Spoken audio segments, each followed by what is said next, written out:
Good morning, Allentown community. How is everybody? Buenos dias todo, mi comunidad de Allentown. This is Chief Roca coming to you from the Allentown podcast in our department. I want to wish you a very happy Thursday today. It's a bright summer day today. We're in July already. I can't believe that we're almost halfway through the summer.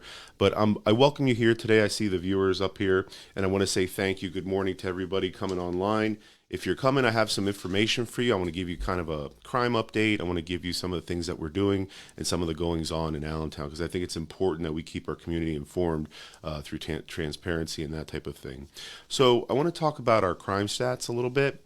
We're going to throw a graphic up on the screen for you, but some of the things that I want to let you know is that violent crime is down 5.29%. And that's through effective police work. That's from getting information from our community and providing that data so that we're able to do our jobs effectively, because, ladies and gentlemen, it's a relationship. And for the proactive patrols for year to date, it's at 11,748. That includes patrols, walking patrols, subject stops, interviews, and vehicle stops. So our officers are out there proactively looking at things, using their discretion and making that impact in our community, because it's key that we follow through on a couple of topics, such as if you see expired inspection sticker or a license plate hanging off, or even an inspection violation on your car. We want to make sure that motorists are traveling safely on our highways, roadways, and such. And then a key number is that we have 149 firearms seized and recovered throughout this time already. And there's been a couple more that's not on that stat, but we were able to take these firearms off the street. And so far, calls for service from year to date, from January to June, is at 45,466. So that's 45,466 times that our officers have been to various locations throughout the city, dealing with many different types of calls. And it's key that you know that the community is a big part of that. You know, I just want to say good morning to some of the folks here that are saying good morning. Kimberly Hill, good morning. Jacob Yakel, good morning. Let's see, we have Wilson Ariel Reynoso Ceballos, good morning there. Good morning to everybody. Buen día a todos.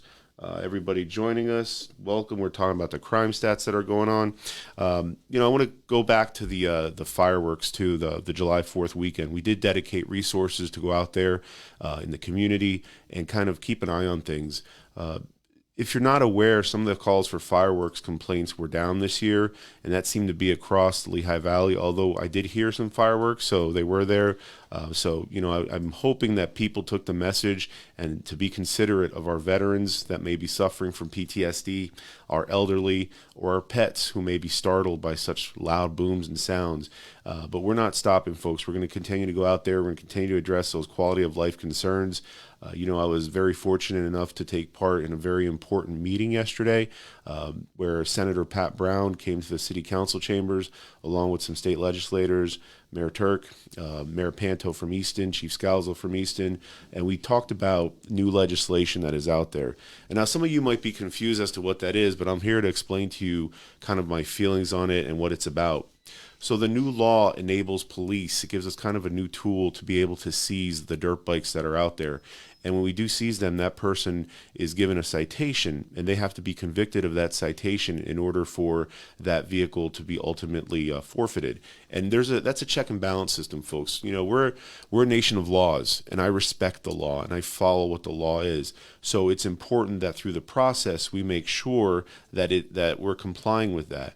And that's going to allow the police officer to take that vehicle, cite that individual, and then we're going to go through the civil forfeiture court process. That's going to be overseen by a county judge. Then the county judge will hear the evidence and determine if they're going to determine appropriate disposition of that property, the dirt bike, the ATV. I will tell you, it is probably one of the top concerns in our community because it's something that has been a headache to everybody. And in case you're thinking that I'm waiting for this law to become effect, that's not accurate. We've been taking action since day one, folks. This is very much a priority on our list here. Now, I know some folks might express frustration because they say, Chief, well, why don't you just chase them down or ride dirt bikes yourself and do certain things where you take action? There's one thing to take action. There's one thing to subject officers to danger. And we want to make sure we do it the smartest way, right? When you have intelligence, when you act on actual intelligence, that's the time to act. That's the time to take the action. We have many of these dirt bike riders identified, so they are receiving citations. If they do something that creates a situation where it's more than a summary violation, then that action is taken. Ladies and gentlemen, the reality is that we have to respect constitutional rights of all people, regardless of their situation. And as the chief of police here in Allentown, I make that commitment to you that your constitutional rights will be protected. And that's for all people, not just a certain class of people or what neighborhood you live in, but that's across the board. So this is about fair and equitable policing. But at the same time, I talk about the laws. Okay. And it's important that we as a community know what those laws are. So part of this piece in our three-pronged strategy is education, is the legislation, and is in the enforcement section. So with our dirt bikes, for those who know people who are riding dirt bikes, I suggest that you let them know that the season of gallivanting out in the community and riding very dangerously or blocking traffic, because how frustrated are you if you're driving and you have a pack of dirt bikes blocking your egress? That absolutely is a violation of the law. And it's something that is very, very frustrating for not only our community, but for the police officers as well.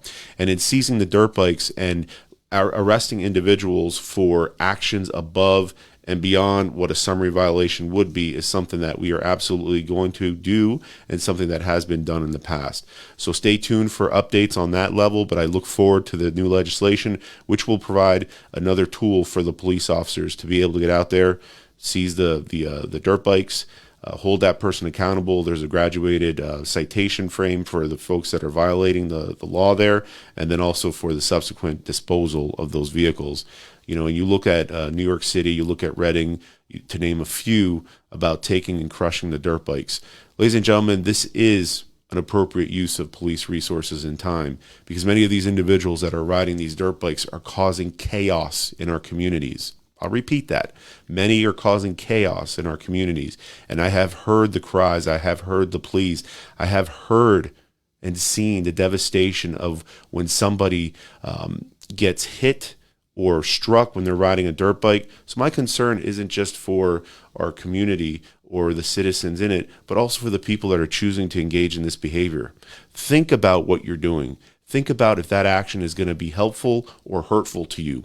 You have a family as well, and I am certain that your family would not want you to be sick or injured or hurt in any way. I certainly don't. We have very well professional trained public safety responders, from police to fire to EMS, and we will do our best to patch you up and get you moving.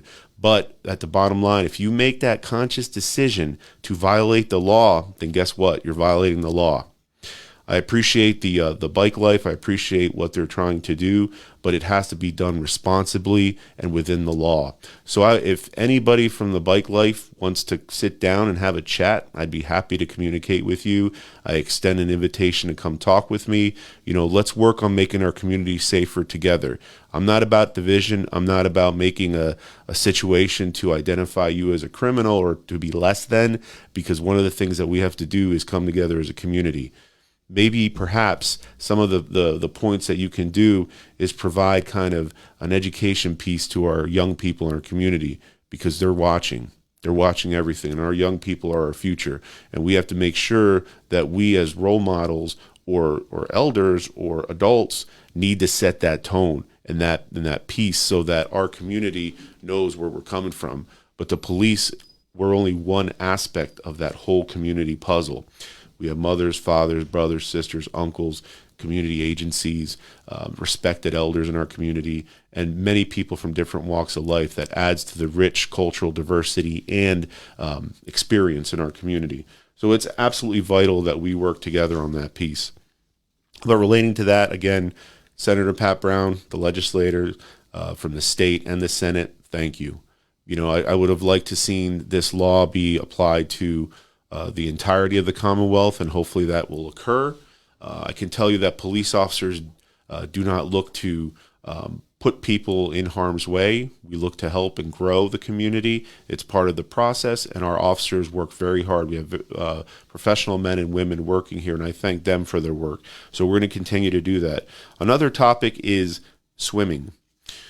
Our waterways, it's prohibited to swim in the waterways in the city of Allentown, and we were getting complaints of people arriving from out of the area in charter buses, in out-of-state vehicles, and pulling up to the various creeks and streams, rivers that are located here in Allentown and the surrounding community.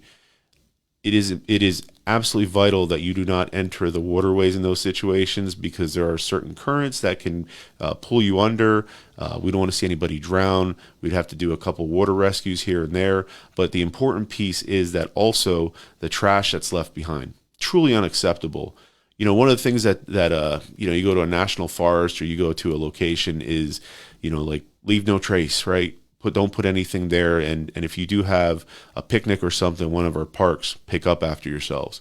That's a key piece, because you teach responsibility, you teach accountability, and you do things so that it keeps our community safe, so that these places can be enjoyed. And it's not a good sign when different folks from out of state come through to the city and drop garbage everywhere. It's unacceptable. We wouldn't go to the areas where you're from and put garbage around and just say, oh, well, they'll clean it up. This is about accountability, folks. And we want to make sure that, yes, come to Allentown. We're a welcoming city, and we want you to enjoy our recreation parks, but do so with respect to the laws. There's signage posted that prohibits swimming. We have our pools. Unfortunately, some are down right now. I think it's Mac Pool and Buck Boyle that are closed today, but they're working on that because they have a bacteria in there. So they're raising some levels of chlorine and doing some further testing. So not only is the police department engaged, but our parks, our public works. We want to make sure that our community is safe and does enjoy the recreation activities that we do have.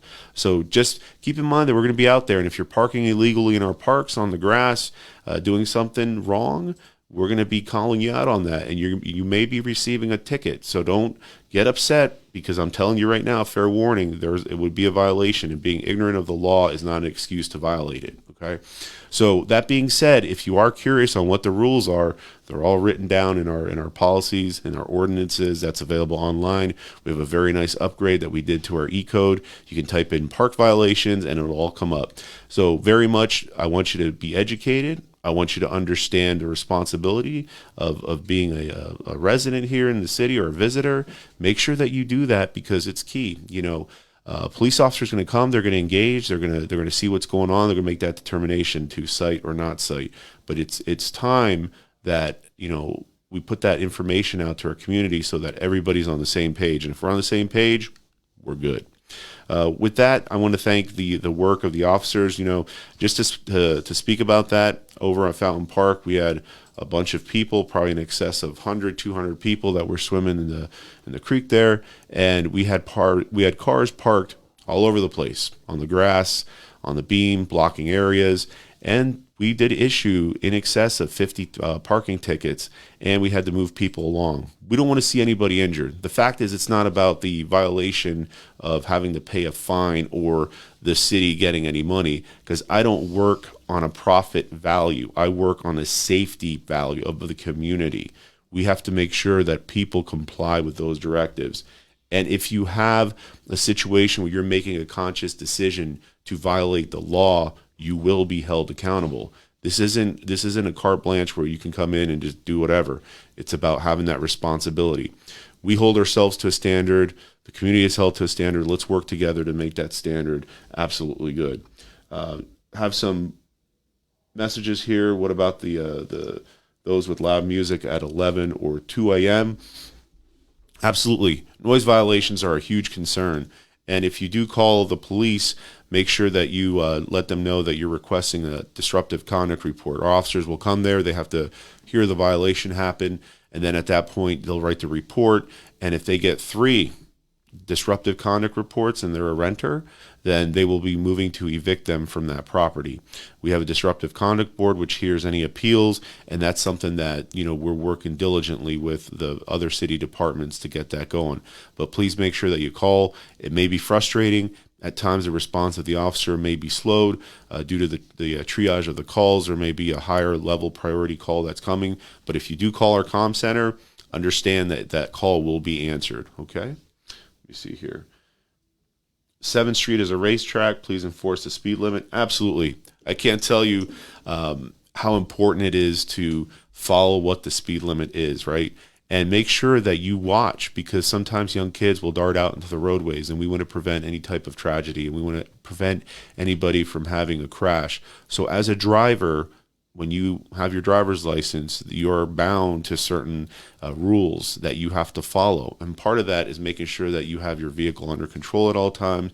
You're staying diligent, you're buckled, you have your insurance, your registration, your driver's license, and you obey the speed limit. If there's something that happens, somebody cuts you off, don't engage. Give us a call, notify us that there's an aggressive driver out there. We have officers all throughout the city at various locations. So if that's dispatched and that's gone, you're going to have a police officer respond. You're going to check the area, and if this car is doing something that they shouldn't be, then we're going to follow them. We're going to ticket them, and if it's more, then we'll take further action. So that's something that's there. I have Janet Keschel here talking about Mountainville. Some of the issues are a lot better, but that's about collaboration, folks. It is frustrating when in your neighborhood you have some things going on, but we as a community determine what that is. Let's not let apathy enter the situation, because then it's like, oh, somebody else is going to call. No, give us a call. If you want to record the activity, and you can do so without subjecting yourself to for the other people to know that you're doing it, you can send that to us anonymously through our tip 411. You can email us. We have a very good team of officers in our community outreach unit that can proactively go to places. Because if I can talk to somebody and let them know, hey man, listen, you're having a lot of issues here. We got a lot of noise complaints. I heard it when I came through. You need to stop it, or if it continues, we're gonna cite you. You're going to get tickets. Even if they're a homeowner, they're going to get citations. I don't know about you, but I wouldn't want to get a flurry of citations and tickets and so on and so forth. But it's not about getting rich off revenue or anything like that. Because like I tell you, we're not a money-driven business. We are a safety-driven business. We're a business of connecting with our community, collaborating. Now, not everybody accepts that message and has a certain viewpoint, but I will tell you, as I'm chief of police, my focus and my goal is to engage our community partners, make sure that we uplift and empower our neighborhoods, and make sure that we're doing a good job together in kind of policing our neighborhoods.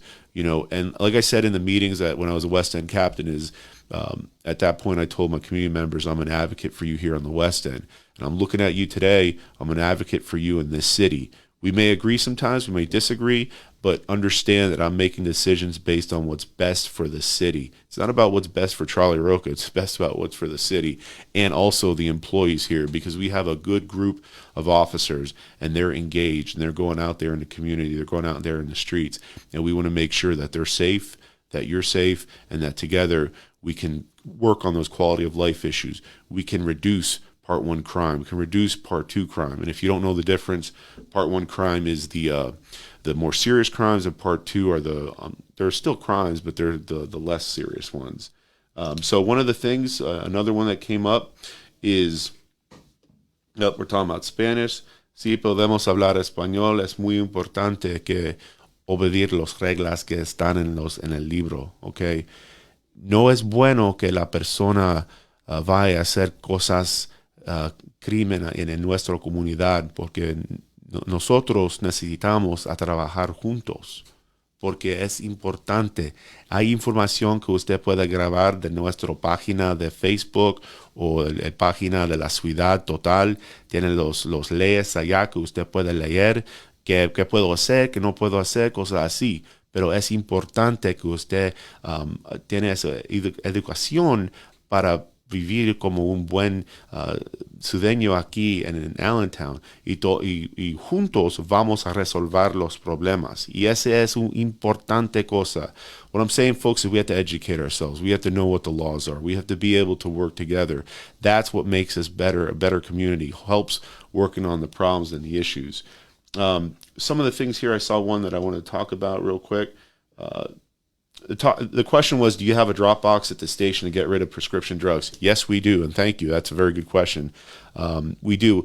So if you come to our address of 425 Hamilton Street, you'll see a fence that's installed there. You'll see the sign for Allentown Police Department. You walk through the double doors, and right there as you enter our lobby, on the right-hand side is the prescription drug drop box. So if you have unused or expired medication, you can come through there 24/7. Drop it in the thing there. Just pull down the slip there and throw that in there. And there's some things like you can't throw sharps in there, that type of thing, but the rules are right there.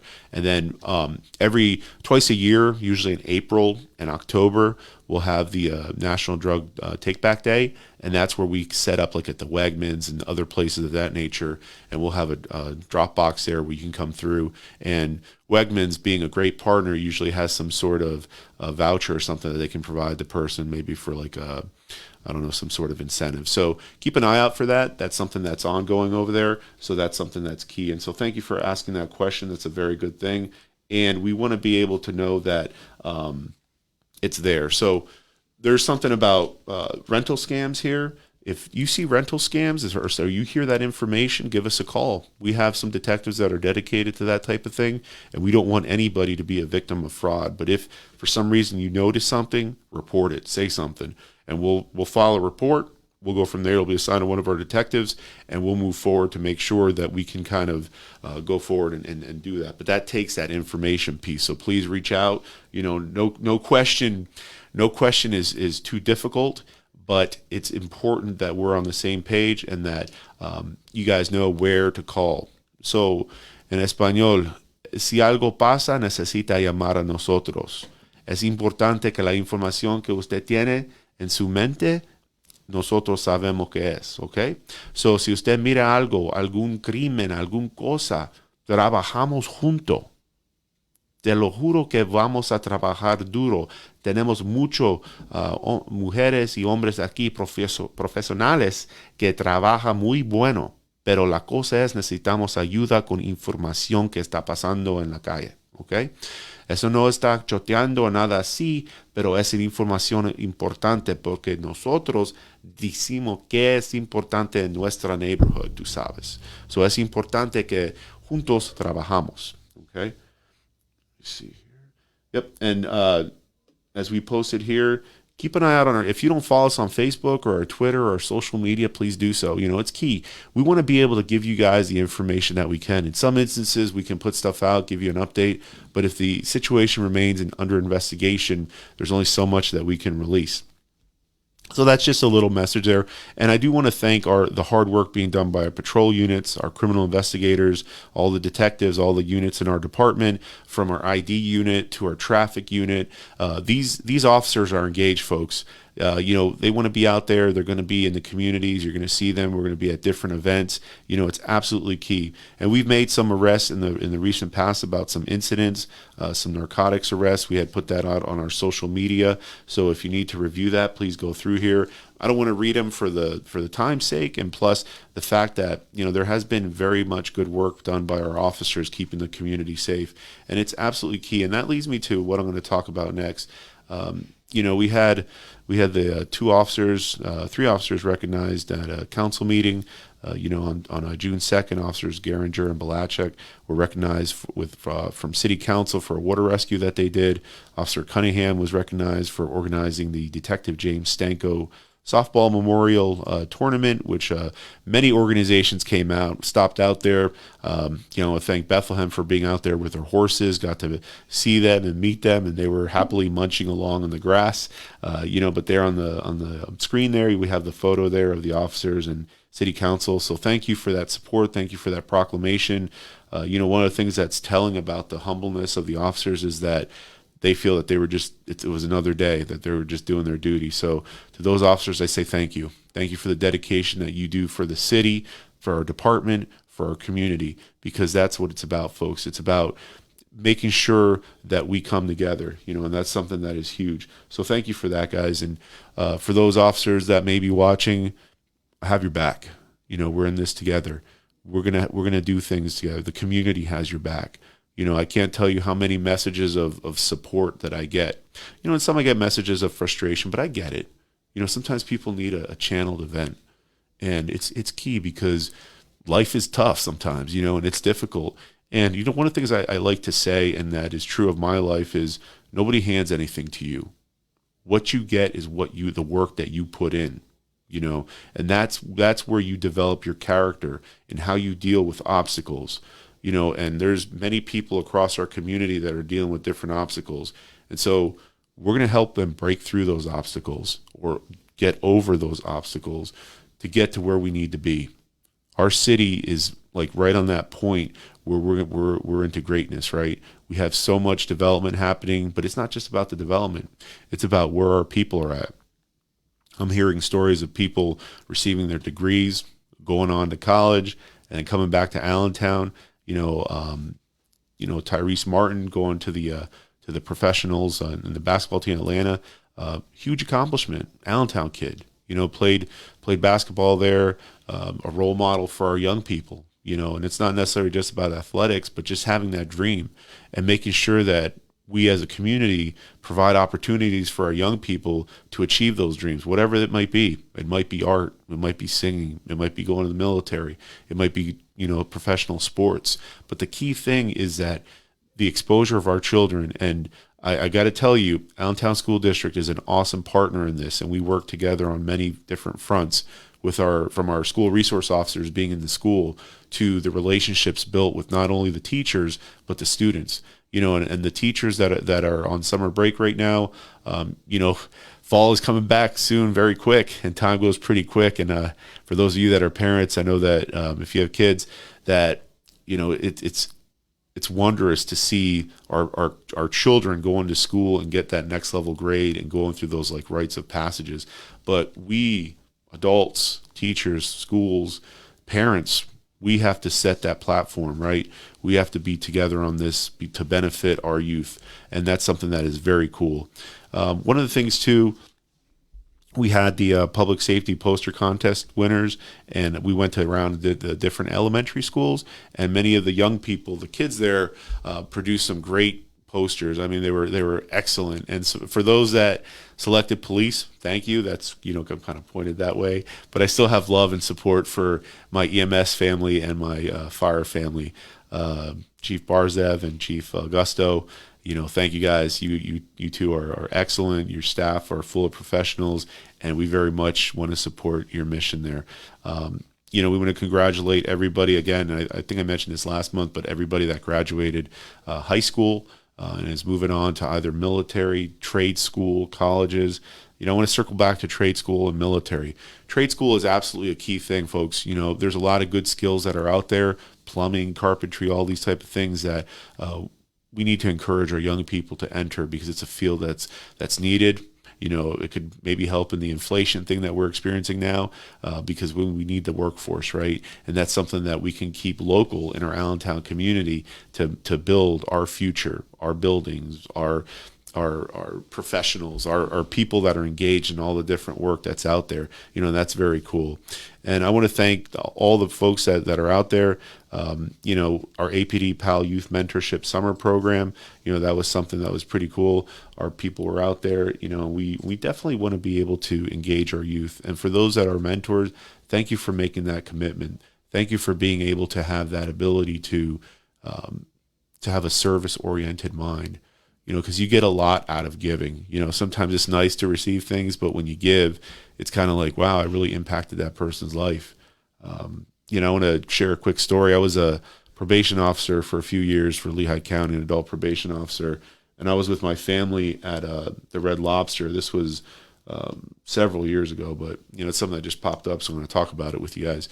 And I could see in the periphery that the waiter was looking out the side, and he was looking at me, and I was like, okay, he's looking at me. And then he goes, hey, do you remember me? And I was like, yeah, I remember you. Well, I don't remember you really, but your face looks familiar. And here he was one of the people that I had on supervision, and he told me about how he engaged in education and being able to go on the right path. And he was telling me about his success stories and about his kids. So, that's a success story. That's something that I love to see. It's something that's great, and we're very much happy with that. To talk about some more of the rescues that happened, our officers on night shift, they were over at Canal Park, and in some instances there it's very deep and murky. And in this one particular instance, an individual that was there ran from the police, and his car was parked there. He was in there with another person, but the individual then went into the canal and had trouble navigating the waters. Our officers went in there, Officer Shedeker, along with Sergeant Scott Snyder, Officer Pat Bull, to take this man from the canal and assist in bringing him to shore. I will tell you, ladies and gentlemen, this is what I said about choices. Had that young man stopped and just talked with our officers, more than likely he would have just got a warning and let go. So a lot of it is about decision making, right? And we as police officers want to see people be successful. We're not talking about putting people in jail, but if the enforcement action needs to be taken, it will. That's a key thing that we need to do. And so I want to commend those officers for saving this man's life and making sure that, that situation was resolved peacefully. And that's something that is key. So one of the things, and you might be sitting there, how do you get involved? What steps do you take if you want to get involved? I would recommend if you have an interest in public safety, sign up for the police test. Become a police officer here in Allentown. It's a great career. It's something where you can have a direct impact in our community. We are able to do a lot here as police officers in the city of Allentown. And that thing is about engaging. It's about having that connection. It's about making sure that we're able to do the right thing. So it's important that we have the laws, that we enforce those laws, and that we're able to do the right thing going on throughout. But for the guys, for the community that's out there, we also have community meetings, right? And the community meetings that are out there, we want to make sure that you're aware of. Now, some of them have gone by, but if you're interested in knowing about that, reach out to our community outreach unit, and we can let you know what meetings are out there and the times. And the city Facebook page also posts the dates and times and the locations, as well as if you contact our community outreach unit, or even if you're interested in kind of learning more about it. That's a key thing. And we have a flyer up there that shows the dates of the meetings and where they're at in the time frame. So that's that kind of gives you some information and some time to go there and to find out what's happening in the community, what's important to that neighborhood, and some of the issues that are going on. And we also provide an update there. Let me look here. All right, so I want to thank the Crime Watch group presidents that run each respective groups. It's a lot of volunteer time. It's dedication to that. So thank you guys. And with that in mind, our National Night Out is coming up on August 2nd. And that's going to be at Cedar Beach from 5 p.m. to 8 p.m. And we're going to put a flyer up here shortly so that we make sure. And there's going to be some good events over there. And Detective Garcia, perhaps you can help me out here and let me know what events are going to be there, because I know it's going to be some games, some activities, some things with our police officers, and a couple other vendors, if I'm correct. Absolutely, Chief. Thank you, everybody, for tuning in today again. I know somebody asked if we do these on a regular basis. The Chief has his own podcast, believe it or not, and he's actually probably one of the chiefs in our nation that probably has his own podcast. But yeah, we do them regularly, and we're looking forward to National Night Out.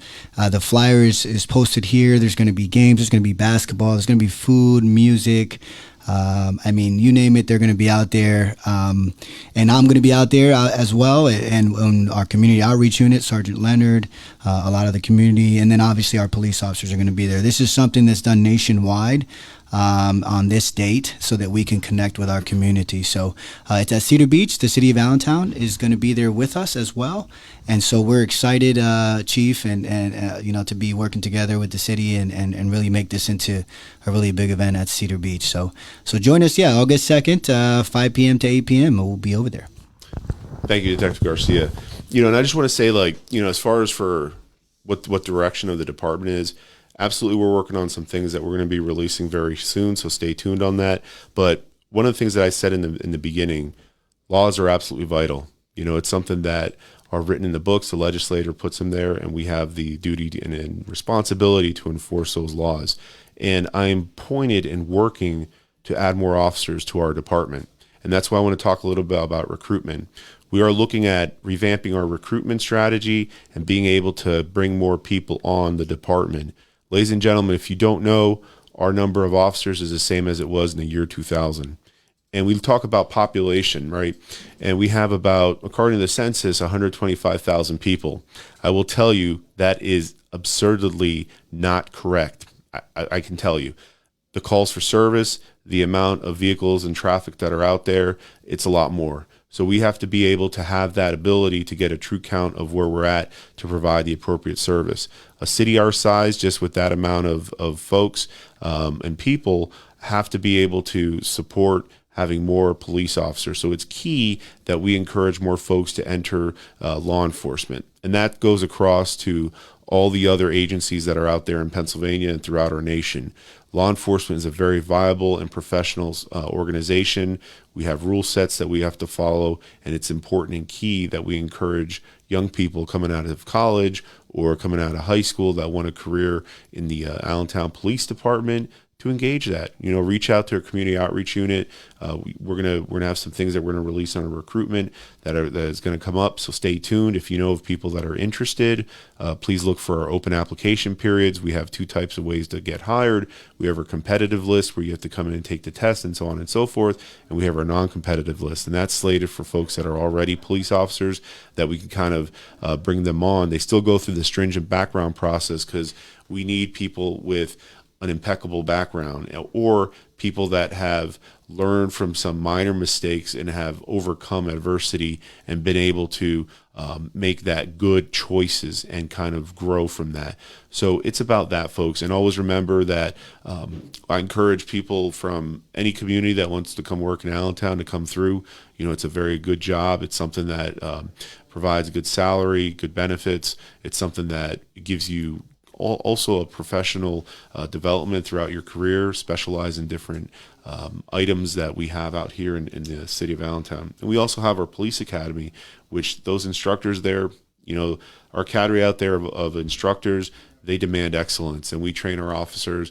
And I was very fortunate to be part of the previous graduating class that had moved on to various different departments that were already hired from other agencies. And then we had 5 out of that academy that are in their FTO field training process. So you're going to see the young officers come through. They're going to come to the community meetings. They're going to get to know our community, and that's something that's key.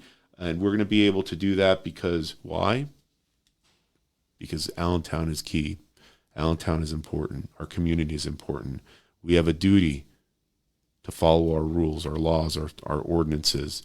And it's key that our community demands that we demand from our neighbors, from our communities, from people that are making bad choices, that their consequences come out. You're going to be held accountable. You might be arrested. You might go to jail. There's going to be different things. And if it's something that is creating harm in our community, we're going to work to fix that. But again, we're one piece of the puzzle. We have our partners in the wider range of the community to help us out, be it empowering the youth, making sure that we're, providing services from the county level to be able to provide for whatever community need is out there.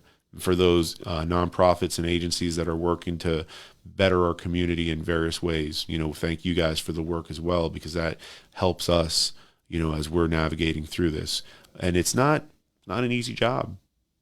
Being a police officer is not easy by any means. You're held to a higher standard, but at the same time, we want to make sure that we have that, we develop that culture of professionalism and excellence.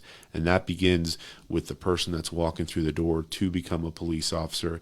It's the policies and procedures that we have. It's the ability for us to communicate with our community, our neighbors, our business partners, our other law enforcement agencies, because our mission ultimately is to make Allentown the safest and best city here in the Commonwealth. And that's done by coming together. It's done by sometimes overcoming doubt, and it's sometimes yes, enforcement is a huge part of that. One of our primary missions is law enforcement, and we will take action on various different things, but it's a path, right? And we have to equip ourselves in the community to work together to be able to make this the community policing model work here in the city of Allentown. And it's something that I count on each and every one of you that are watching, each and every one of you that are going to watch this later, that we're going to do this together. We're going to have the ability to do that. We want to make sure that you watch our crime prevention flyers that are posted on the Facebook. Again, I'm going to talk about the 9 p.m. initiative. Detective Garcia has been putting that nightly reminder out. And a lot of it is about, having that ability to lock your car doors, turn your porch light on, other things like that. And if you have information, we have the flyer there, and it kind of has a graphic about telling you about making that habit, and constantly doing something for a long period of time creates that habit. And this is something that's healthy because indirectly it'll help people who are making the choice of trying to get into the car. So if your car is unlocked and you have valuables there, they might take it. But in this case, if it's locked up, if it's out of view, if you bring in those valuables, you turn on those lights, and also report suspicious activity, that's something that can be done. We have our non-emergency number, which is scrolling down there. If it's an emergency, it's 911, obviously. That's something that's key. And for those of you that are interested, please follow us on Facebook, follow us on our LinkedIn page. We have a YouTube channel and also Twitter. So absolutely, we want to engage with you. Stay tuned for some releases on different things. And I'm very excited to see you. I hope to see you on August 2nd at the National Night Out. It's something that's pretty cool. And, hopefully the weather holds off for us. If not, it'll maybe cool things down a little bit, but we'll be back at it. But I do want to say thank you to everybody that tuned in today. And we're going to be able to, bring that message of connection. And ladies and gentlemen, have a great and blessed day. God bless.